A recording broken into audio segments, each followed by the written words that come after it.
Bonjour monsieur. Bonjour. Veuillez vous présenter. Je m'appelle Idriss Sow Gorkodjo, je suis écrivain, poète, éditeur, administrateur des éditions Al Sofa La Vélingara. Ok, mais vous êtes aussi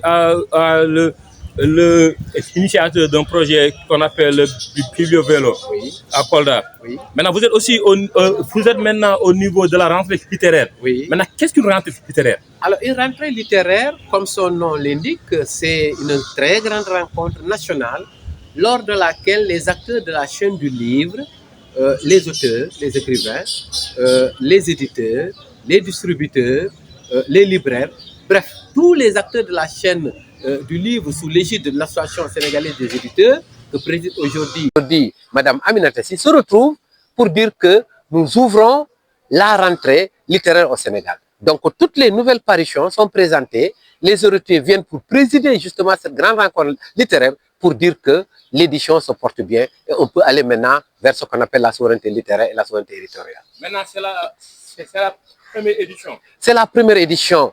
Ce qui est paradoxal dans le pays de Senghor, dans le pays de Cheikh Anta Diop, dans le pays de Sembène Ousmane Dembélé Sofal. Mais, comme on dit, il n'est jamais trop tard pour bien faire. Voilà qu'après nos indépendances, aujourd'hui, avec l'avènement de nouveaux pouvoirs, les gens ont pensé utile qu'il fallait organiser justement cette rentrée littéraire. Parce que les gens ont compris que le développement se fera par la culture ou ne se fera pas. Et la littérature occupe un pan extrêmement important au niveau donc, du secteur donc, de la culture. C'est pourquoi donc les gens ont dit qu'il fallait véritablement organiser cette rentrée. D'autant plus que les Sénégalais, les auteurs sénégalais sont prisés, sont aimés partout dans le monde. On est présent à tous les salons en Afrique et dans le monde, d'accord? Mais également, les Sénégalais sont primés. Moi-même, j'ai été primé au Bénin, j'ai été primé au Congo, j'ai été primé au Cameroun. Bougar et grand, comment on appelle ça, a remporté le prix Goncourt. Fatou Diom, Ndongombay, Tafsir Ndikendiaye, vous voyez, Felwine Sarr. Donc les écrivains sénégalais sont reconnus à travers le monde. Donc il était important que nous nous arrêtions et que nous organisions une rentrée littéraire. Maintenant, quel impact pensez-vous que cette rentrée littéraire aura sur le paysage médiatique, son évolution, sa mutation? Mais vous avez vu que déjà, un mois avant, cette date du 17 avril, le Sénégal a vécu à l'heure de la rentrée littéraire. Pour la première fois, les gens ont compris ce qu'était une rentrée littéraire.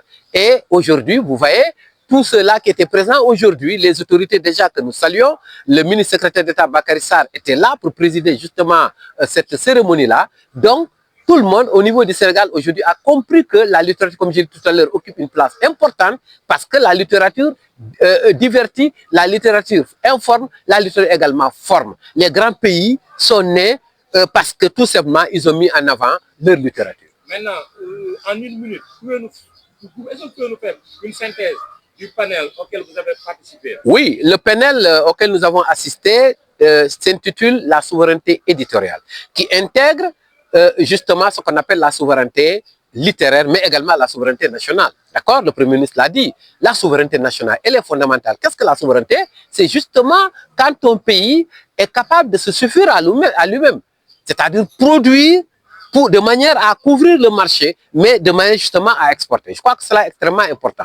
La souveraineté éditoriale, ce n'est rien d'autre que l'exclusivité de l'édition pour un pays, pour donc des éditeurs. La capacité à produire des œuvres suffisantes et de qualité et pouvoir donc couvrir le marché et pouvoir donc exporter. Nous avons justement débattu de ce panel-là et nous pensons que aujourd'hui, des pistes ont été dégagées. Déjà, en fin juin, il y aura le forum du livre que le président de la République a convoqué, a demandé à ce que toutes les parties prenantes du livre y participent. Et nous pensons que toutes les propositions qui sortiront de cela feront en sorte que le livre puisse véritablement occuper le devant de la scène. Parce qu'il faut que le livre soit partout, dans les salons, dans les cases, dans les marchés, dans les écoles, pour que véritablement, dis-moi quel peuple tu as formé, je te dirai quel pays tu seras.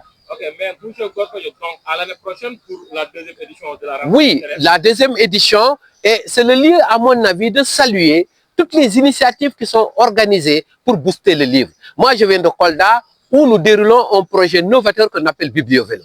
C'est-à-dire une bibliothèque itinérante qui se fait à vélo, qui consiste à prendre un vélo, à mettre des ouvrages dans les malles, à sillonner les écoles et à faire lire les enfants. Parce qu'on dit généralement que les enfants ne lisent pas, Mais nous pensons qu'avec ce projet, nous avons démontré l'année dernière, en 2004, que les enfants lisent. Il suffit tout simplement que le livre leur soit accessible. Il suffit tout simplement qu'on puisse organiser des activités innovantes de lecture autour du livre pour que nos enfants lisent. Ok, merci beaucoup, M. Gorkodjo. C'est moi qui vous remercie. Merci beaucoup.